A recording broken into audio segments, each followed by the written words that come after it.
Halo semua, bagaimana kabar kalian? Langsung saja kita lanjutkan video alur cerita manhwa yang berjudul Tales Demon and God. Melanjutkan cerita sebelumnya, di mana orang-orang terkejut kalau Nili memiliki ide yang sangat jenius. Para tetua keluarga sangat terkesan, tidak menyangka Nili memiliki ide yang sangat jenius seperti itu. Beberapa tetua mengagumi Nili yang membuat Yesung berpikir, jika Nili bisa menyelamatkan kota Glory, maka menikahkan putrinya Zion dengan Nili bukan lagi masalah. Dengan begitu, dia bisa mewarisi posisi raja kota. Akan tetapi aku harap Han-er tidak memasukkan ke dalam hati. Meskipun bakatnya sangat bagus, tetapi jika dibandingkan dengan kontribusi pada kota Glory, Nililah yang paling banyak berjasa. Di sisi lain, Anhar berpikir kenapa ayah angkatnya, yaitu Yesong, selalu memuji Nili. Aku juga dengar gugusan di kediaman Raja Kota dipasang oleh Nili. Bagaimana bisa aku menyayanginya?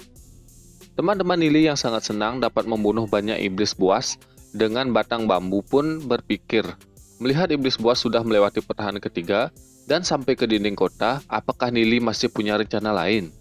Di sisi lain, prajurit melapor kalau sudah ada iblis buas berperingkat emas yang memanjat dinding.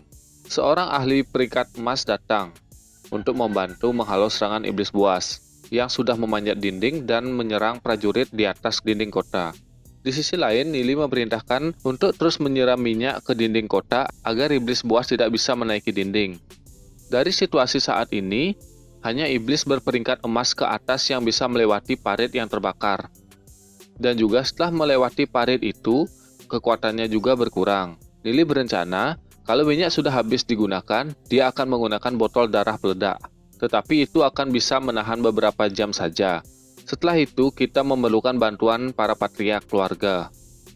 Meskipun ada 2 peringkat emas yang mati, tapi mereka masih ada sekitar 10 dari mereka. Dan yang paling berbahaya adalah iblis buas yang berperingkat emas hitam. Berjam-jam pun telah berlalu, pertempuran semakin memanas. Di sisi lain, Nili sibuk memberikan komando kepada orang-orang agar penjaga melindungi para alkemis. Tutupi mereka dengan api dan bawa yang terluka memundur. Kita memiliki 1000-an lebih yang terluka. Setelah memberi komando, Nili pun tidak sadarkan diri, dan terlihat sesuatu memasuki pikirannya. Terlihat banyak cahaya masuk ke dalam tubuh Nili. Di saat yang sama, datanglah iblis buas berperingkat emas yang berhasil menaiki dinding kota. Yuan Jian pun melawan iblis tersebut. Saat banyak monster menuju Nili, Ning-er pun memanggil Nili yang dalam kondisi tidak sadar. Merasa ada yang tidak beres, membuat Ning-er bergegas ke arah Nili untuk menyelamatkan Nili. Saat Ning-er akan menyelamatkan Nili, Zion membantu menyerang monster yang menyerang Nili dan membuat dinding es. Iblis itu pun terus menyerang dinding es tersebut hingga membuat retakan pada dinding es.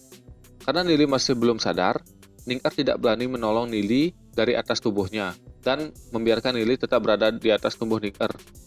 Zion pun menyuruh Ning-er untuk membawa Nili dari tempat itu, dan Zion akan mengurus iblis tersebut. Di saat yang sama, Ning-er mengingat masa lalunya, merasakan betapa dia menyukai Nili. Tapi Nili malah memilih Zion. Tetapi hari ini Zionlah yang menyelamatkan mereka berdua. Beberapa saat kemudian, akhirnya Nili pun sadar. Ning-er pun bertanya, "Apa yang terjadi denganmu, Nili? Cepat bangun, Zion sedang melindungi kita. Di sini sangat berbahaya. Aku takut kamu terluka, jadi aku tidak berani mendorongmu." Nili pun merenung. Apa aku tadi pingsan? Aku merasakan ada energi jiwa besar yang masuk ke dalam ranah jiwaku. Apa yang terjadi? Aku sama sekali tidak menyadarinya. Benar-benar berbahaya. Tubuhku menjadi lemah. Aku harus segera memperkuat ranah jiwaku. Nili pun merasakan ranah jiwanya terkoyak dan tidak bisa bangun. Akhirnya Nili berkata kepada Ning-er, "Mungkin sementara ini aku tidak bisa bertarung." Kemudian, Nili duduk bermeditasi. Ning-er yang di sampingnya bersiaga untuk melindungi Nili. Semua orang sibuk bertarung mempertahankan kota Glory. Ning-er melihat Zion dalam bahaya dan ingin membantunya. Tapi melihat Nili yang sedang menstabilkan ranah jiwanya membuat Ning-er ragu. Di saat yang sama datang iblis buas lain yang menyerang ke arah Nili dan Ning-er. Ning-er pun berusaha mati-matian untuk melindungi diri dari serangan iblis tersebut, hingga membuat Ning-er terluka parah. Di saat iblis itu akan melukai Nili, dia pun tersadar dan menyerang monster tersebut. Nili pun bergabung dengan roh iblis panda bertaringnya. Beberapa saat kemudian, para iblis itu datang lagi. Nili mengeluarkan kemampuan medan gravitasinya dan memberikan serangan ke arah iblis tersebut.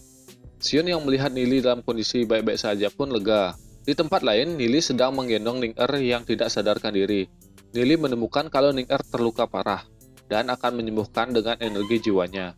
Xion yang melihat itu dalam hatinya berkata, mereka sungguh pasangan yang serasi. Ning-Er juga rela melakukan apapun demi Nili. Dia sangat menyukai Nili, sedangkan aku, hubungan di antara aku dan Nili tidak begitu intim. Jadi apa hak yang aku miliki sehingga aku merebut Nili dari Ning-Er? Aku adalah putri Raja Kota. Sejak lahir aku sudah menanggung nasib Kota Glory. Mungkin aku sudah ditakdirkan untuk sendirian.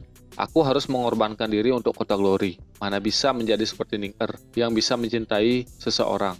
Bisa memiliki teman saja sudah merupakan sebuah anugerah bagiku. Xion pun berkata, Nili, kamu harus memperlakukan Ning-Er dengan baik. Sambil Xion mengusap air matanya. Beberapa saat kemudian Ning-Er pun akhirnya sadar. Nili pun berkata kepada Ning-Er agar tidak memaksakan diri untuk bertarung, karena kekuatan jiwanya sudah sangat terkuras. Aku akan meminta Xion untuk membawamu ke istana Raja Kota. Aku telah menyerap banyak energi jiwa dari para iblis buas, dan sekarang aku berada di peringkat emas tingkat kedua. Seharusnya sudah cukup untuk menghadapi mereka. Ning-Er pun menjawab, syukurlah kalau begitu. Dalam hati, Nili pun merenung. Ning-Er telah berjuang keras demi diriku, tapi apa yang bisa kuberikan padanya? Aku masih belum membayar hutangku kepada Xion. Tapi sekarang aku malah berhutang lebih banyak. Xion berkata kepada Nili, serahkan Ning-Er padaku. Jika ada yang mau kau katakan, katakan saja nanti aku harus membawa Ning-Er dulu. Nili pun berpikir, kenapa Xion bersikap seperti itu? Selama Xion tidak terluka, itu tidak masalah. Untuk sekarang, aku harus fokus kepada iblis buas yang menyerang kota. Bagaimana kelanjutan ceritanya? Jadi kita lanjutkan pada video selanjutnya. Jangan lupa like, komen, dan subscribe. Terima kasih.